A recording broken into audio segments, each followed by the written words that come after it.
कहती है in the vegetarian diet milk plays an essential role. ये वेजिटेरियन लोगों ने लिखा है कि हमारे भोजन में दूध का एक बहुत बड़ा रोल है। क्यों? दूध हमें विटामिन B12, इसे कोबालामिन कहते हैं, वह प्रदान करता है। विटामिन B12 हड्डियों के दर्द का कारण है। B12 की कमी। विटामिन D तो आप ले लेंगे सूरज से, B12 कहाँ से आएगा? B12 की गोली खानी पड़ती, मिथाइल कोबालामिन की। मैंने खाई है क्योंकि गाय का दूध पीना बंद कर दिया था, बहुत समय मिला ही नहीं, सच्चा दूध मिलता ही नहीं है, भैंस के दूध है। मैंने कहा पीना है तो गाय का पीना, वरना पीना ही नहीं है। तो फिर विटामिन B12 डॉक्टर ने खिलाया, बोले ये खाइए आप।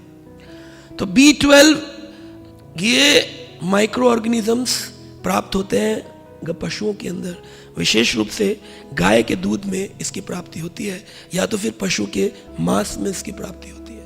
अब आपके पास दो ही विकल्प है, या तो मांसाहारी बनिए या तो दूधाहारी बनिए। क्या बनेंगे?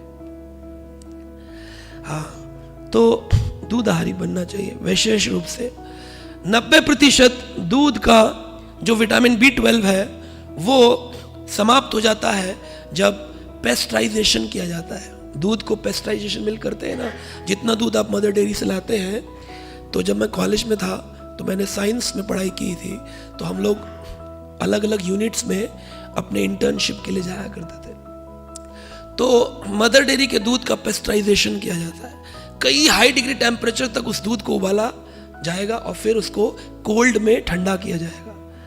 तो कई जगह पर बिना उबाले ही ठंडा करने से भी माइक्रो ऑर्गेनिजम्स मर जाते हैं और वह दूध शुद्ध हो जाता है। ऐसा करने से 70% विटामिन B12 भी समाप्त हो जाता है। लेकिन दूध को गर्म करने से केवल 2% विटामिन B12 खत्म होता है। यानी कि उबालना, जो घर में पुरानी प्रक्रिया है दूध उबालना, वो ज़्यादा बेटर है बजाय उसको ठंडे तापमान में रख करके। इसलिए गर्म दूध पीना चाहिए, कभी ठंडा दूध नहीं पीना चाहिए। यह प्रभुपाद जी का आदेश है। रात्रि में सोने से पहले श्रील प्रभुपाद नित्य प्रतिदिन पढ़ते थे पुस्तक, और जब भी वो विश्राम करने जाएंगे तो गर्म दूध पान करके, इससे सेहत हमेशा स्वस्थ रहती है। लोग सुबह सुबह आलू के पराठे के साथ दूध पीते हैं, वो रॉन्ग है। नमक के साथ दूध नहीं लेना चाहिए। रात्रि काल में दूध लेना चाहिए सोने से पहले। ये पंजाब से कल्चर आया, दूध दही दा खाना, आलू के पराठे, घी और फिर दूध। ये गलत है एक्चुअली। सो श्रील प्रभुपाद जी ने बोला, आयुर्वेद में गर्म दूध लिखा है। ये सब प्रभुपाद जी के वचन में आपको बता रहा हूँ। श्रील प्रभुपाद जी ने बोला, अज्ञात सुकृति हो अगर किसी की, तो वह कृष्ण की किसी न किसी सेवा में अवश्य लगेगा। और कई लोग ऐसे पाए गए हैं जो गौशाला में सेवा करते थे और करते करते उनके अंदर भक्ति भावना जागृत हो गई। तुलसी महारानी की सेवा करते करते लोगों में कृष्ण भावना जागृत हो जाती है। ऐसे बहुत लोग मिले हैं जो तुलसी सेवा करते थे, उनको भक्ति के बारे में मालूम नहीं था, केवल तुलसी का प्लांट लगाया, तुलसी सेवा करते थे, करते करते करते करते आज वो दीक्षित भक्त, कृष्ण भक्त हो गए। ऐसे गौ की सेवा करते करते कई ग्वाले बहुत उत्तम कृष्ण भक्त बन गए। तो गौ माता की सेवा प्रभुपाद जी लिख रहे हैं, अगर दूध पीकर के कृष्ण पूतना को उद्धार कर सकते, ये प्रभुपाद जी के वचन है। If Krishna drinking the witch poison milk, Putana liberated and back to Goloka, then what to speak of cow who were giving the milk with no ill intents? अगर पूतना का दूध पीकर कृष्ण उसको गोलोक दे सकते हैं, तो गाय का दूध पीकर के कृष्ण उसको क्या दे सकते हैं? मां से उत्तम दर्जा। अब स्टैटिस्टिक्स की बात करते हैं। स्टैट्स क्या कहते हैं? स्टैट्स कहते हैं, ये भी किसी आचार्य ने, इस्कॉन के सन्यासी ने भेजा था मेरे को। मैंने उनसे प्रश्न किया था कि महाराज जी, लोग आजकल वीगन हो गए, उनको क्या सिखाया जाए? इस्कॉन में विशेष करके लोग गऊ का दूध का भोग नहीं लगाते ठाकुर जी को। उनका नाम है गोपाल, और गोपाल को गाय का दूध नहीं मिल रहा। नाम है गोविंद, गौ माता, लकड़ी और प्लास्टिक की गाय रखी हुई है गौ माता पे। भगवान के जितने व्रत हैं, गोपाष्टमी, बहुलाष्टमी, सब कार्तिक महीने में लोग मना रहे हैं, लेकिन नकली गाय के साथ। क्या करें, गाय की कमी हो गई है। तो कहते हैं कि अप्रोक्सीमेटली जितना भी दूध लिखा है, एक साल में गाय 19,576 पाउंड दूध प्रदान करती। एक देसी गाय 19,576 576 पाउंड।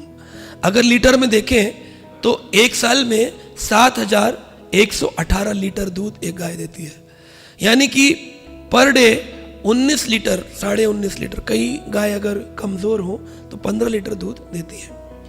और अगर हम बछड़े की बात करें तो बछड़े के लिए लिखा है बछड़ा 7.2%, 7.2% दूध ही गाय का पी पाता है। अगर वह दूध गाय का इस्तेमाल ना किया जाए, बाकी का 7% निकाल दिया तो कितना बचा बाकी? 93% दूध गाय का पेट में रह जाएगा। उससे क्या होगा? उससे लिखा है कई प्रकार के गाय को मेंटल डिसीजेस होंगे, और सबसे बड़ा डिसीज जो होता है उसका नाम है मेस्टाइटिस। मेस्टाइटिस नाम का डिसीज होगा, उसके थन में कैंसर हो जाएगा और गाय अपने ही दूध से मर जाएगी।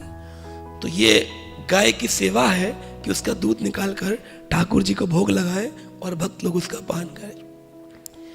तो फैक्ट्रियों में जो हो रहा है उनको आप एजुकेशन दे सकते हैं, उनको बोल सकते हैं कि देखिए आप दूध जो निकाल रहे हैं गाय का, इसमें 7% दूध कम से कम बछड़े को पिलाइए। आप कोई भी गाय बिना बछड़े के दूध नहीं देगी, कितनी मशीन लगा लो। यहां लिखा है गाय दोहने हेतु, ये आदेश है, गाय के लिए सर्वप्रथम बछड़ा चाहिए। ये भागवत का तात्पर्य है। बछड़े के बिना गाय दूध नहीं देगी। पृथ्वी माता ने कहा मैं तब दूंगी वस्तुएं जब उत्तम बछड़े लेके आओगे। तो शास्त्र ये कहते हैं कि हमको उत्तम भक्त बनना पड़ेगा, तब गीता का ज्ञान हमें प्राप्त होगा। भगवत गीता के प्रारंभ में ही महिमा लिखी है कि गाय जिसको भगवान कृष्ण ने गीता रूपी गाय को धोने के लिए अर्जुन को बछड़ा बनाया और उस गीता के ज्ञान को उसको पिलाया। अब यहां पर भी यह सिद्धांत प्रस्तुत होता है, क्या केवल अर्जुन के लिए गीता प्रस्तुत करी गई? क्योंकि वो ज्ञान तो संपूर्ण सृष्टि के लोगों के लिए था, सर्वत्र व्यक्ति के लिए था।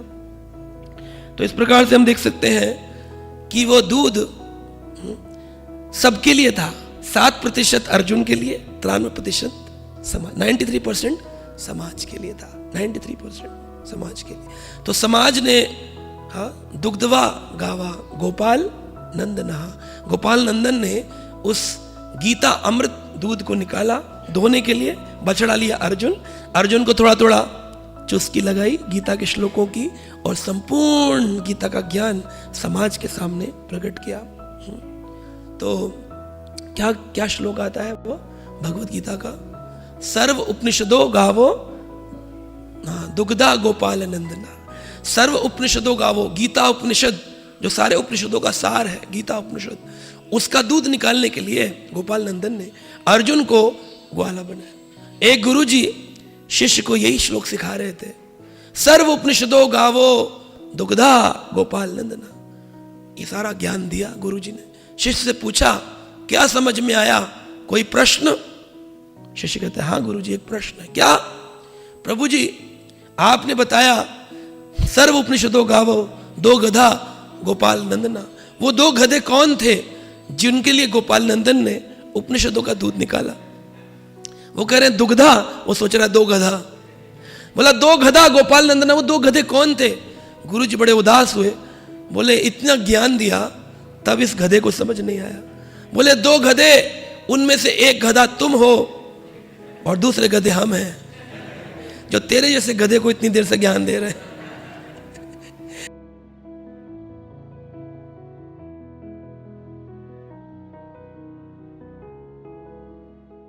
Subscribe now and press the bell icon.